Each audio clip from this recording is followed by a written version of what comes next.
저는 오늘 앞서서도 말씀드렸지만 현장에서 작년 하반기부터 고객분들께서 빨리 이제 RPA를 도입하셨던 고객분들께서 고민을 하고 계시는 그 큰 전략 중에 하나가 기존의 IT 부서나 혁신 부서 중심으로 운영이 되고 개발이 되었던 RPA가 이제는 그 현장 부서로 실무 담당자들까지 펼쳐져 가는 그런 쪽으로 이제 고민들을 많이 하고 계십니다. 그래서 오늘은 그 부분에 좀 중점을 둬서 한번 말씀을 드려보려고 합니다.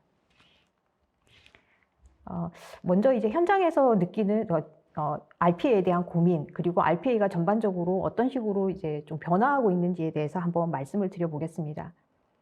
2020년부터 가트너에서 그 발표하는 그 기술 전략에 보면 항상 이제 하이퍼 오토메이션이 포함이 되기 시작을 했는데요. 2022년 올해도 마찬가지로 하이퍼 오토메이션이 포함이 되어 있습니다. 가트너의 전망에 보면 2024년까지 하이퍼 오토메이션 지출이 약 40배 정도 증가할 것이라고 전망을 하고 있고, 기업의 성과의 어떤 차별화 요소로 하이퍼 오토메이션이 영향을 끼칠 것이다 라고 전망을 하고 있습니다. RPA 그러면 하이퍼 오토메이션이 어느 범위까지를 얘기를 하고 있는지를 한번 살펴보면 사실 범위를 굉장히 넓게 잡고 있는 것을 확인하실 수가 있습니다. 데이터 사이언스, AI 툴에서부터 어플리케이션 개발하는 툴, 그리고 저희가 전통적으로 항상 이제 자동화 툴이라고 얘기했던 프로세스 마이닝, BPMS, RPA, 챗봇 이런 부분, 그리고 인테그레이션 툴까지를 다 아우르는 부분을 하이퍼 오토메이션이라고 얘기를 하고 있고요.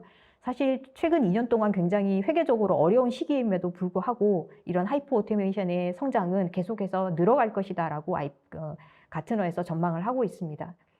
저희가 이제 RPA의 트렌드나 이런 거를 이야기를 할 때 보통 두 가지를 많이들 말씀을 하시는데요. 그 첫 번째가 방금 말씀드린 하이퍼 오토메이션이고, 또 다른 하나가 시티즌 디벨로퍼입니다. 이건 역시도 19년, 20년 이때부터 이제 좀 본격적으로 많이 화두가 되기 시작한 것 같은데요.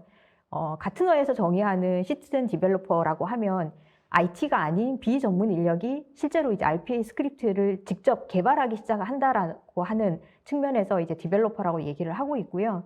좀 특징적으로 고객분들께서 한번 봐주셨으면 하는 부분은 이 시티즌 디벨로퍼를 두 가지 타입으로 나누고 있습니다. 하나는 로코드 수준에서 스크립트를 개발을 할 수 있는 슈퍼 유저가, 파워 유저, 슈퍼 유저가 있고요. 또 하나는 코드를 직접 많이 구현하는 쪽은 아니고 아주 간단한 수준의 노코드 수준으로 구현을 할 수 있는 엔드 유저, 이 두 가지 타입으로 나누고 있습니다. 그래서 뭐 뒤에 한 번 더 말씀드리겠지만 고객분들께서는 시티즌 디벨로퍼라고 하실 때 너무 직접 많은 걸 개발해야지 된다라는 것에서 조금 범위를 넓혀서 조금만 할 수 있는 부분들도 좀 확장해 가서 컨셉을 좀 생각을 해 주셨으면 하고요. 가트너 조사 결과로 보면 앞으로 한 41% 정도의 고객분들이 시티즌 디벨로퍼를 운영할 계획을 가지고 계십니다. 그래서 현장에서도 이에 대한 준비들을 좀 하셔야지 될 것 같아서 좀 말씀을 드리고 싶습니다. 현장에서 고민하는 그 RPA 1세대, 18년도, 19년도 이때부터 RPA를 빨리 시작을 하셨던 고객분들은 좀 다른 측면에서 RPA에 대해서 고민을 하고 계시는데요. 크게 나눠보면 이 세 가지 카테고리 정도로 나눠볼 수 있을 것 같습니다. 우선 첫 번째 고민은 보통은 이제 빨리 하셨던 분들 같은 경우에는 2번 이상의 프로젝트를 이미 진행을 하신 고객들이고, N차 프로젝트를 고민을 하고 계십니다. 뭐 7차, 8차 이렇게까지 넘어가는 고객들도 계신데, 이분들의 고민은 이제 또 어떤 과제를 해야지 되나, 이제 너무 많은 과제들을 이미 해버렸기 때문에 더 이상 할 과제가 없는데 어떻게 과제를 또 찾아야 되지? 또 다른 하나는 사실 RPA의 과제라는 게 한번 만들어지고 나면 그것으로 쭉 가는 것이 아니라 업무의 변화나 아니면 타겟 시스템 변화에 따라서 과제가 없어지기도 하거든요. 그러면 또 대체 과제는 어떻게 찾아야지 되나, 이 과제에 대한 고민들을 굉장히 많이 하고 계시고요.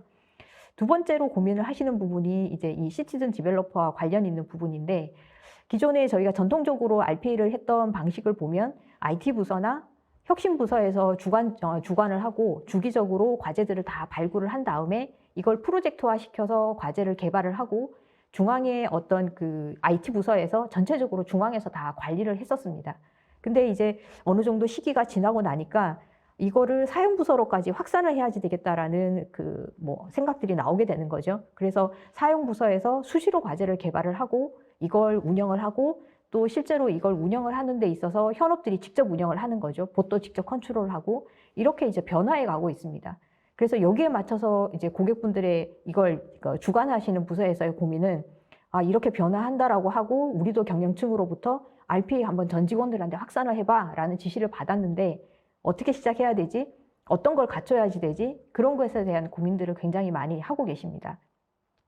그리고 세 번째가 이제 하이퍼 오토메이션하고 관련된 부분인데 기존의 RPA 단독 솔루션을 가지고 RPA를 하셨다라고 하면 이제는 OCR이라든지 챗봇이라든지 타스크 마이닝 같은 그런 하이퍼 오토메이션 차원에서의 연결이 이제 화두가 되고 있는데요. 이 부분은 저희가 이제 현장에서의 상황들을 보면 OCR 같은 경우에는 이게 성공을 하느냐 아예 진입도 못 하느냐가 갈리는 부분이 단계적으로 접근을 하셨던 분들은 성공을 하시는 것 같아요. 그래서 내가 기존에 100이라는 노력을 들였다라고 하면 OCR이 들어와서 한 80% 정도는 OCR이 해결을 해주고 나머지 한 20% 정도를 사람이 보정하거나 확인하는 과정을 거쳐서 완성을 한다라고 이제 접근을 하시는 고객들은 RPA OCR을 성공적으로 도입을 해서 사용을 하시는 것 같고 초반에 이건 굉장히 중요한 업무이기 때문에 무조건 100% 정확해야지 돼라고 하시는 고객분들은 시도조차 못하는 상황이 이제 계속 반복되고 있는 상황인 것 같습니다. 그래서 좀 단계적으로 접근을 하셨으면 좋겠다라고 이제 저희는 말씀을 드리고 있고요. 챗봇 같은 경우에는 조금 이제 상황이 다른데 사실 어찌 보면 챗봇이라는 것 자체도 하나의 봇의 유형이거든요. 그리고 일부는 자동화하는 기능들이 들어가 있기 때문에 챗봇과 RPA가 겹치는 부분들이 있습니다. 그래서 어디까지는 챗봇이 하고 어디서부터는 RPA로 해야지 되는지 그런 부분에 대한 정의가 좀 필요하고 접근을 하셔야지 될 것 같고요. 또 하나가 이제 과제를 발굴을 하는데 좀 도움이 되고 향후에는 이것이 그대로 자동화까지 다 연결될 수 있다라고 보고 있는 타스크 마이닝도 현장에서 고민들을 많이 하고 계시고요. 일단은 현재 상황으로는 과제 발굴하는 데 도움을 받는 정도 수준으로 활용을 하실 수 있지 않을까 싶습니다. 제가 오늘 이제 좀 중점적으로 말씀드리려고 하는 부분은 이 두 번째에 해당이 되는 IT 부서 주관에서 전 부서로 확산을 하려고 할 때 어떻게 접근을 하면 좋을지 현장의 사례를 가지고 한번 말씀드려 보도록 하겠습니다. 현장 부서에서도 RPA를 직접 핸들링하는 이 부분을 저희가 이제 RDA라고 많이들 얘기를 하는데요. RDA로 넘어가기 위해서는 사실 넘어야지 될 허들들이 좀 있습니다. 크게 보면 이 5가지 카테고리 안에 들어오는 것 같은데요. 이 첫 번째 부딪히는 허들이 역량에 관한 부분입니다. 현업분들이 직접 이제 개발을 하셔야지 되기 때문에 그럼 현업분들을 어떻게 교육을 시켜야지 되고 교육을 한다라고 하면 그분들이 과연 또 다 개발은 하실 수 있냐 이런 부분에 대한 이제 고민이 많으신 거죠. 그래서 이런 부분들은 사실 현업분들을 어떻게 교육을 시키고 또 앞에서 말씀드렸던 것처럼 현업의 수준에 따라서 조금 분류를 해서 접근하는 방식 그런 부분을 좀 착안을 하셔서 접근을 하셔야지 될 것 같고요. 두 번째는 이제 과제 관리를 어떻게 해야지 될 것인지에 대해서도 고민이 좀 하셔야지 될 것 같습니다. 왜냐하면 기존에 IT에서 관리하던 것처럼 중앙에서 다 관리할 수 있는 것도 아니고 이제 현업분들이 개발을 하기 시작을 하면 관리해야지 되는 범위가 갑자기 확 넓어지기 시작을 하거든요. 그러면 이 부분을 예전처럼 중앙에서 다 관리를 할 것인지 아니면 부서별로 관리를 하게 할 것인지 뭐 엑셀처럼 그냥 일반 사용자한테 다 맡겨놓고 알아서 하게 할 것인지 그것에 대한 방안들도 그 조직에 맞게 좀 준비를 하셔야지 될 것 같고요. 세 번째로는 기술 지원 부분입니다. 현업이 교육을 받고 개발을 한다고 해서 혼자서 진짜로 다 하실 수 있는 건 아니거든요. 그렇다라고 하면 적절하게 엔지니어가 지원도 해드려야지 되고 또 이분들이 공통으로 사용하실 수 있는 뭐 공통 타스크라든지 샘플 스크립이라든지 또 툴이라든지 이런 것들을 다 이제 제공을 해 드릴 수 있어야지 되기 때문에 이런 부분에 대한 준비도 해 두셔야지 되는 거죠. 그리고 네 번째로 이제 좀 넘어야 될 허들이라고 한다 그러면 변화 관리 부분입니다. 조직의 RPA를 어떻게 붐업을 시켜야지 될 것인지 RPA에 대해서 전혀 모르고 있는 분들한테 RPA가 뭐고 이거 되게 좋아요 라고 이제 말씀을 드려야지 되는데 어떻게 사내에 홍보를 하고 뭐 성공 사례를 공유를 하고 또 경진대회를 한번 해본다라든지 그런 다양한 방식의 차관 사항들이 좀 필요할 것 같고요. 또 하나 이제 마지막으로 사실 굉장히 고민되는 것 중에 하나가 비용 부분입니다. 기존의 RPA도 과제가 늘어나고 봇이 늘어나면서 비용에 대해서 이제 고민들을 많이 하고 계시는데 이제 현업분들한테까지 이 솔루션들을 확산을 하게 되면 아무래도 이제 비용이 더 부담이 되시는 거죠. 그래서 좀 비용적인 측면에서 효율적인 라이선스 관리를 할 수 있는 방법, 이 방법을 준비를 하셔야 성공적으로 RDA로 넘어가실 수 있을 것 같습니다. 이 부분들을 하나씩 좀 말씀을 드려보면, 우선 첫 번째로 이제 그 직원들의 역량을 개발하는 부분인데요. 교육을 할 때 이제 사실 방법도 여러 가지 있는데 저희가 사례를 가지고 한번 말씀드려보면, 첫 번째로 이제 전 직원들을 대상으로 RPA를 교육을 하고 RDA를 적용을 하는 방식입니다. 지금 사례는 저희 그룹사에 적용을 했던 방식이고요. 저희 그룹사에서는 전 직원들을 대상으로 RPA 교육을 했었습니다. 사실 첫 번째 저희 그룹사도 RPA를 시작을 할 때는 IT 부서를 중심으로 해서 프로젝트로 RPA 과제를 진행을 했었거든요. 근데 이것하고 별개로 현장에서 요구사항이 들어왔어요. 요즘 RPA라는 게 있다고 하던데 이거 우리 직원들이 직접 한번 해볼 수 있을 것 같다. 교육을 좀 시켜주면 직접 해보겠다라고 하셔서 저희가 이제 현장에 가서 교육을 5차례 한 200명을 대상으로 교육을 해드렸었고요. 이분들을 대상으로 해서 RPA 경진대회를 하고 경진대회까지 가보니까 윗분들이 보시기에 굉장히 효용성이 있다라고 판단을 하신 거죠. 그래서 그 다음 해에는 전 직원들을 대상으로 RPA 교육을 좀 했으면 좋겠다라고 하셔서 저희가 저희 그룹에 있는 인재창조원하고 같이 해서 RPA 교육 과정을 만들었었습니다. 그래서 2일 과정의 교육 과정을 만들어서 21년도에 62차례에 걸쳐서 RPA 교육 과정을 저희가 시행을 했었고요.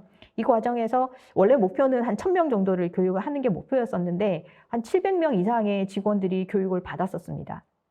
그리고 이 교육을 받은 분들을 대상으로 해서 또 이제 경진대회를 하고 하는 과정을 통해서 RPA가 좀 자리 내릴 수 있도록 교육을 진행을 했었고요. 2년 정도 이렇게 지나고 나니까 올해 이제 추가적으로 들어오는 요구사항이 기초교육 말고 심화교육 과정을 좀 만들어줬으면 좋겠다. 이미 이제 한번 해본 직원들은 그 심화교육 과정이 필요한 거죠. 그래서 인재창조원에서 지금 심화교육 과정을 개발을 했고요. 올해부터는 기존에 했던 기초교육 그리고 심화교육 이 2가지 교육 과정을 가지고 RPA를 교육을 시킬 계획입니다. 저희 고객사 중에 그 카드사도 있는데요. 이 카드사 같은 경우에도 이제 경영층에서부터 전 직원들을 대상으로 RPA를 좀 확산을 해봐라 라고 하는 지시가 있어서 작년에 저희가 이제 방문을 해서 일반 직원들을 대상으로 RPA 교육을 저희가 운영을 해드렸고요. 작년에 3차수 정도 운영을 했고 올해 이제 다시 또 3차수 정도 진행을 하자라고 했는데 이번 달에 그 첫 번째 교육이 있었어요. 근데 갑자기 이제 수강생들이 너무 많이 늘어난 거예요. 작년 보통 저희가 한 차수에 한 20명 정도를 교육을 하는데 수강 신청이 40명 이상이 들어왔습니다. 그래서 왜 이렇게 많이 들어왔죠? 라고 물어봤더니 작년에는 학점 인정이 안 됐었는데 올해부터는 이제 학점으로 인정이 되기 시작을 하니까 직원들이 신청한 것도 있고 사실 직원들이 회사의 변화 과정을 굉장히 빨리 캐치를 하잖아요. 그래서 이제 RPA 이거 일반 직원들도 해야 되는 분위기인데 그러면 그냥 빨리 배워서 빨리 해야지라고 생각을 하신 거죠. 그래서 신청 인원들이 굉장히 많아서 저희가 원래 계획은 3차수였지만 그 이상으로 아마 올해는 교육을 진행하게 될 것 같습니다. 앞서서 말씀드린 사례가 전 직원들을 대상으로 해서 누구나 관심 있는 직원이 참여할 수 있는 그 방식으로 교육을 진행했다라고 하면 이 2번째 케이스는 이제 슈퍼유저를 양성하는 방식으로 접근을 하는 케이스입니다. 일단은 한 10개 정도의 시범부서를 정해서 그 시범부서에서 대표 선수들을 다 선임을 했고요. 이 대표 선수들을 팀 땡땡봇이라는 조직으로 가상의 조직으로 구성을 했습니다. 그래서 현업 조직에서 파워 유저를 양성을 하고 이분들이 교육을 시키고 이분들이 직접 한번 스크립트를 개발을 해보고 그리고 나서 이게 좀 정착이 되면 전체 직원으로 확산이 될 수 있겠다라고 해서 이제 접근하는 방식인데요. 저희가 교육하고 실습을 포함을 해서 한 차수를 2개월 과정으로 해서 올해는 3개 차수 정도를 운영을 할 계획인데 한 2달 동안 직접 이제 하나의 과제를 완성을 해 보시는 거죠. 앞서 말씀드린 그 사례 같은 경우에는 워낙 엔지니어가 많은 조직이었기 때문에 전 직원들 대상으로 할 수 있었는데 이 회사 같은 경우에는 상경 계열 중심의 이제 직원들이다 보니까 아무래도 전 직원보다가는 대표 선수를 뽑아서 운영하는 형식으로 지금 접근을 하고 있고요. 저희가 그 회사에 제안을 하는 거는 이것도 3차수를 진행하고 나면 경진대회 같은 걸 한번 해서 붐업을 일으켰으면 좋겠다. 그렇게 제안을 하고 있습니다. 현업분들을 직접 교육을 시키고 이런 시티즌 디벨로퍼라고 이제 말씀을 드리면 저희가 항상 질문을 받는 게 똑같은 질문을 받습니다. 현업이 교육을 받으면 누구나 개발을 할 수 있나? 그러면 어디까지 개발할 수 있나라는 걸 항상 질문을 하세요. 근데 요거 관련해서는 가트너에서 내린 정의를 다시 한번 말씀을 드리고 싶은데, 가트너에서 말하는 시티즌 디벨로퍼는 모든 시민 개발자는 현업에서 나오는 비즈니스 기술자이다. 그러나 모든 비즈니스 기술자, 즉 현업이 반드시 시민 개발자일 필요는 없다라고 정의를 하고 있습니다. 그러니까 정리를 해보면 개발 역량이 있는 그 현업분들이 교육을 받아서 도구를 가지고 개발을 하는 것이지 모든 현업이 하는 건 아니다라는 거죠. 그래서 너무 현업 모든 직원이라는 거에 대해서 강박 이런 걸 조금 내려놓으시고 좀 쉽게 접근을 하셨으면 좋겠고요. 앞서서 말씀드렸던 것처럼 이 현업분들도 그 난이도에 따라서 그분들의 역량에 따라서 두 단계로 나누어서 정말 엑셀 매크로를 짤 수 있는 정도의 로직 구사에 대한 컨셉이 좀 있으신 그런 분들에게는 이 슈퍼 유저로 양성을 해서 교육을 좀 많이 시켜서 직접 할 수 있는, 개발을 할 수 있는 쪽으로 접근을 하되, 그렇지 않은 분들은 간단한 로직 구사는 이분들이 하시더라도 조금 더 덧붙여져야지 되는 부분들은 전문 엔지니어가 서포트를 통해서 할 수 있는 방식으로 접근을 하시는 게 현실적인 접근 방법이라고 생각을 합니다. 이제 현업분들이 직접 과제를 관리를 만들기 시작을 하시면 과제의 양이 많아지기 시작하거든요. 그러면 이걸 어떻게 관리할 것인지에 대해서도 사실 고민을 하시게 됩니다. 중앙에서 다 관리를 할 것인지, 아니면 조직 단위로 관리를 할 것인지, 아니면 엑셀처럼 그냥 알아서 다 관리를 하게 할 건지에 대한 고민을 하시게 될 텐데, 저희가 사례 두 가지를 가지고 어떻게 접근을 했는지를 한번 말씀드려 보겠습니다. 첫 번째로 이제 저희 그룹사에 해당되는 부분인데요. 여기는 처음에는 IT 조직 중심으로 해서 프로젝트로 전사에서 진행을 했었고, 그러다가 직접 모든 직원들을 교육을 하자라고 하면서 직원들한테 그냥 다 풀어놓은 거죠. 한 2년 정도 진행을 하고 나니까 좀 개선을 해야지 되겠다라는 요구사항이 나왔습니다. 그게 뭐냐면 RPA를 적용을 해서 굉장히 효과도 있었고 굉장히 많이 사용을 하고 있다라고 하는데, 과제가 몇 개가 되는지, 얼마나 활용하고 있는지, 성과가 있었다라고 하는데 그러면 업무 시간 절감이 얼마나 된 건지 이게 잘 파악이 안 된다라는 거죠. 그래서 올해부터는 부서 단위로 슈퍼 유저를 두고 슈퍼 유저 중심으로 과제를 관리를 하고 부서 단위로 봇을 운영하는 체제로 지금 좀 변형을 해서 보완을 해서 진행을 하려고 합니다. 그리고 또 한 사례는 전사 중심으로 진행을 하다가 이제는 전사에다가 슈퍼 유저를 더해서 조직 단위로 가는 그 두 번째 안으로 진행하는 방식으로 지금 이제 접근을 하고 있고요. 그래서 이 각 회사마다 상황이나 또 직원들의 성향이나 이런 것들이 다르기 때문에 그 회사에 맞는 방식이 어떤 것인지를 좀 고민을 하셔서 접근을 하시는 게 좋을 것 같습니다. RDA가 현장에 정착을 하려고 하면 사실 제가 생각하기에 정말 중요한 역할 중에 하나가 그 RDA 전담 기술 인력의 역할인 것 같습니다. 아무리 교육을 하고 그 현업분들이 개발을 한다 하더라도 그분들이 다 끝을 낼 수는 없거든요. 그러면 이 시티즌 디벨로퍼를 대상으로 해서 직접 개발에 대한 코칭도 해드리고, 때로는 스크립트의 일부를 이분들이 짜서 이제 도와주시기도 하셔야지 되고요. 또 내부에 레파지터리가 있다라고 하면 표준 개발 가이드라든지 뭐 베스트 프랙티스라든지 샘플 스크립이라든지 공통 타스크라든지 이런 것들을 많이 만들어서 레퍼지터리에 올려놓고 현업분들이 언제든지 사용하실 수 있도록 지원해 주시는 그 역할이 있어야지만 조직에 RDA가 성공적으로 정착할 수 있을 것 같습니다. 변화 관리도 사실 중요하죠. 이제 직원들한테 RPA가 뭐고 이게 진짜 좋은 거라고 이제 홍보가 되어야지 되는데, 이제 사례를 하나 말씀을 드리면, 아까 이제 60차수 이상의 교육을 저희가 진행을 했다라고 말씀드렸는데, 교육을 하기 전에 제일 먼저 했던 게 저희가 홍보 동영상을 만들었어요. 똑똑한 신입사원 RPA라고 해서 RPA가 어떤 역할을 하고, 이 RPA가 결코 자기의 업무를 뺏어가는 게 아니라 나를 도와주는, 나의 워라밸을 도와주는 도구로 포지셔닝한 그런 그 동영상을 만들어서 저희 아침마다 나오는 사내 방송에다가 이제 내보내기도 하고, 그리고 EP 포탈에 팝업으로 띄우기도 하고, 회사에 따라서는 이런 동영상 제작에 조금 부담을 가지실 수 있는데요. 저희 회사 같은 경우에는 처음 시작할 때 파워포인트 비디오 클립으로 만들어서 이제 홍보를 하기도 했었거든요. 그래서 그런 방식으로 일단 홍보를 하는 것도 좀 필요할 것 같고, 또 RPA가 성공적으로 정착한 부서가 있다라고 하면 그 부서를 BP로 해서 홍보를 하는 것도 좋은 방법이라고 생각을 합니다. 저희 이제 그룹사 중에 물류 쪽에서 적용을 했던 사례인데, 여기는 RPA를 적용하고 나서 업무의 처리 속도라든지 리드 타임이라든지 이런 부분에서 효과가 굉장히 많았던 부서예요. 그래서 내부적으로 이름 공모해서 뭐 알델이라는 이름도 만들고 이렇게 진행을 했던 부서였는데 이 부분을 저희도 이제 다 홍보 동영상으로 만들어서 직원들한테 이렇게 좋습니다라고 이제 홍보를 하기도 했습니다. 그래서 이런 성과 공유를 통해서 전사 RPA 확산을 위한 현업을 공감대를 끌어들이는 방법도 좋은 방법인 것 같습니다.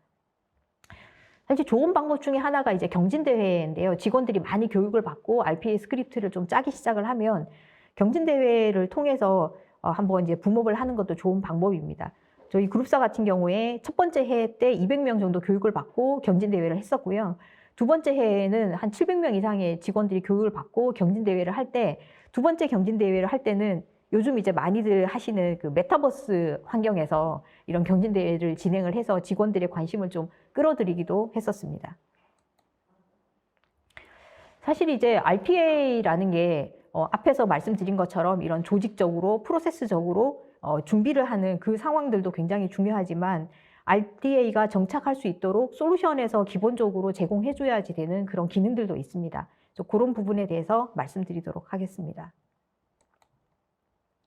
우선 현업분들이 처음 이제 RPA를 개발을 한다라고 했을 때 도구를 만나는 순간 한번 이제 얼음이 되십니다. 그래서 좀 쉽게 접근할 수 있는 도구를 드려야지 되는데요. 저희 회사에서 만든 에이웍스 RPA 솔루션은 처음 저희가 솔루션을 만들 때부터도 지향했던 부분이 비전문가도 쉽게 접근 가능한 직관적이고 업무 흐름에 기반한 개발 도구를 만들자라는 게 저희의 지향점이었습니다. 그래서 보시는 것처럼 왼쪽에 이런 다양한 저희는 이제 이벤트 아이템이라고 얘기를 하는데요. 만들어져 있는 펑션들이 있으면 드래그 앤 드랍으로 중앙에 캔버스로 가지고 오면 자동으로 흐름이 다 완성이 되게 되어 있습니다. 그리고 각각의 속성을 정의하실 때 아랫단에 그 속성에 대한 팁, 어떤 값이 들어가야지 된다라는 팁도 제공해드리고 여기에서 어긋났을 때 밸리데이션 한 결과들을 보여드려서 현업분들이 조금 쉽게 작성하실 수 있게 도와드리고 있고요. 또 하나는 자동화를 해놓고 보면 생각보다가 많은 이런 기능들이 캔버스에 놓여지게 됩니다. 그래서 굉장히 길어지게 되는데요. 그런 부분들을 길어지게 되면 로직이 한눈에 들어오지 않는 단점이 있습니다. 그래서 그런 부분들을 보완하기 위해서 저희가 이제 블럭이라는 개념을 차용을 했고요. 유사한 기능들을 이렇게 블럭으로 모아놓을 수 있습니다. 그리고 이 블럭들은 다 접어서 볼 수가 있어요. 그래서 다 접어놓으면 굉장히 심플하게 로직이 한눈에 들어오고요. 또 수정을 해야지 될 경우에는 이 블럭을 펼쳐서 하나하나 수정하실 수 있도록 만들어져 있습니다. 또 하나 이제 워크플로우, 똑같은 워크플로우라 하더라도 사실은 사람의 의식의 흐름대로 위에서부터 순서대로 쭉 흘러가는 그런 플로우가 쉽게 고객분들한테는, 사용자들한테는 눈에 들어오거든요. 그래서 저희가 이제 스튜디오를 고객분들한테 드렸을 때 일반 사용자분들이 써보시고 나서 항상 듣는 피드백이 굉장히 직관적이라서 눈에 잘 들어온다라는 피드백을 받고 있기 때문에 저희 스튜디오가 RDA로 적용을 할 때 많은 도움이 될 수 있을 것이라고 생각을 합니다.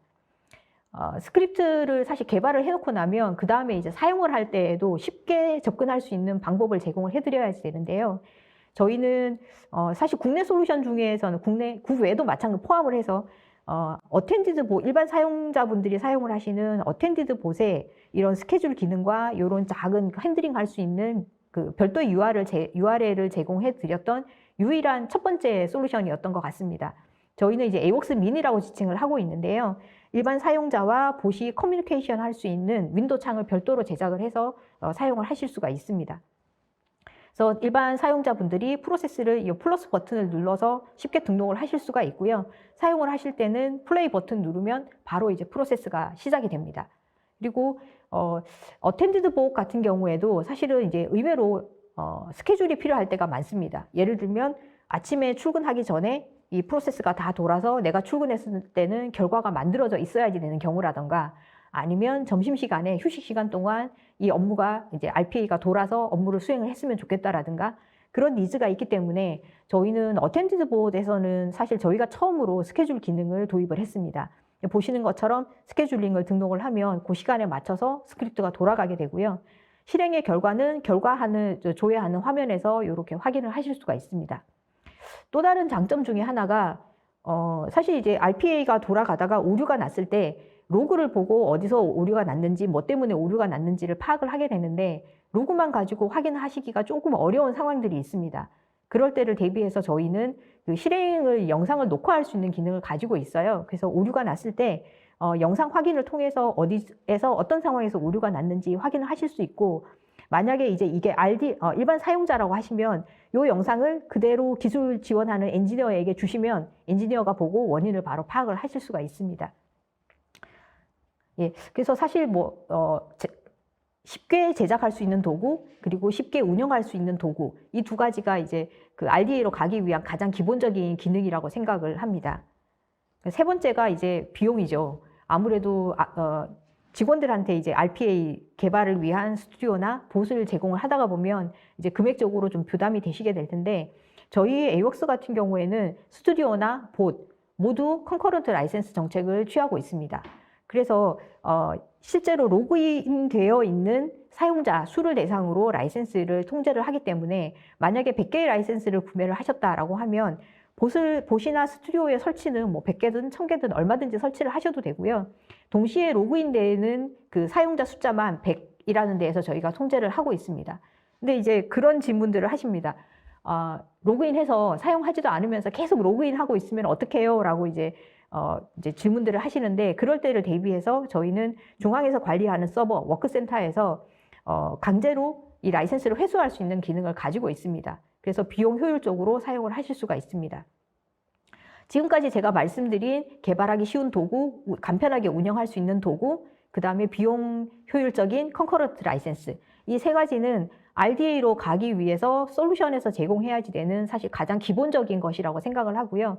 여기에다가 부가적으로 RDA로 가기 위해서 조금 더 보완적 해줄 수 있는 솔루션을 한 두 가지 정도 더 말씀을 드려보면, 첫 번째로는 타스크 마이닝입니다. 현업 사용자분들이 하시는 그 업무 수행 루틴을 그대로 기록을 다 하고, 이게 프로세스 설계로 가고, 여기에 조금 더 보완을 해서 자동으로 스크립트까지 다 만들어지고 운영까지 갈 수 있는 이 전체를 다 관리할 수 있으면 사실 RDA로 가기에 굉장히 효율적인 이제 그 지원할 수 있는 체계가 되는 건데, 이 앞단에 그 사용자의 그 실행 기록을 캡처하는 부분이 타스크 마이닝입니다. 사용자들이 타스크 실행 기록들을 다 캡처를 해놓고 나면 이 정보들을 필터링하고 분류를 해서 이제 그 필요로 한 정보들만 추출을 하시면 되는데, 사실 지금도 타스크 마이닝의 이 앞부분, 자동화 대상 과제를 발굴하는 부분은 굉장히 효과적으로 사용을 하실 수 있을 것 같은데요. 저희가 궁극적으로 추구하는 이 로깅된 데이터를 가지고 자동화 스크립트를 자동으로 짤 수 있는 데까지 가기에는 아직은 좀 허들이 있는 것 같습니다.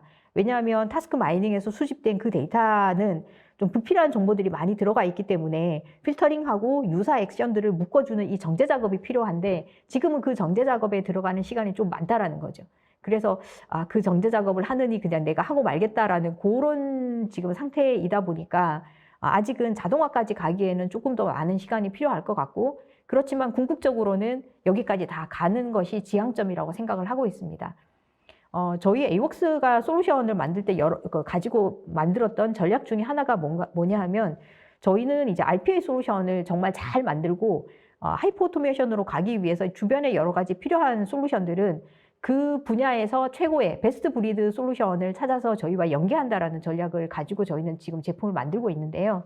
이 타스크 마이닝 부분도 저희 테크니컬 파트너사에서 타스크 마이닝 솔루션을 가지고 있고, 그 솔루션과 저희가 연동을 해서 궁극적으로는 개발 자동화까지 가려고 내부적으로 준비를 하고 있습니다. RPA 과제가 이렇게 RDA로 가면서 전사적으로 확산이 됐을 때 관리를 하는 측면에서 좀 도움이 될 만한 부분이 이제 RPA를 위한 전문 포탈이라고 생각을 하는데요. 중앙에서 통합 관리하던 RPA에서 부서 개별 과제, 봇 이런 것들이 이제 RDA로 확산이 되다 보면 관리해야지 되는 자원들이 굉장히 많이 늘어납니다. 프로세스도 늘어나고 봇도 늘어가고, 그러면 이런 부분들을 좀 효율적으로 관리할 수 있는 부분이 포탈이라고 생각을 하는데요. 보통은 이제 여러 가지 기능들이 있지만 이 핵심적인 포탈의 기능이 세 가지인 것 같습니다. 하나는 과제를 개발을 해야지 될 때 과제 개발을 제안을 하고 적합성을 평가하고, 그리고 승인이 됐을 때 개발에 들어가고 테스트하고 운영하는 이 프로세스 전체 라이프 사이클을 관리하는 기능을 하나 가지고 있어야지 되고요. 또 하나는 현업분들이 언제든지 필요한 정보들을 찾으실 수 있도록 도움을 받는 정보들을 관리하는 레파지토리 기능입니다.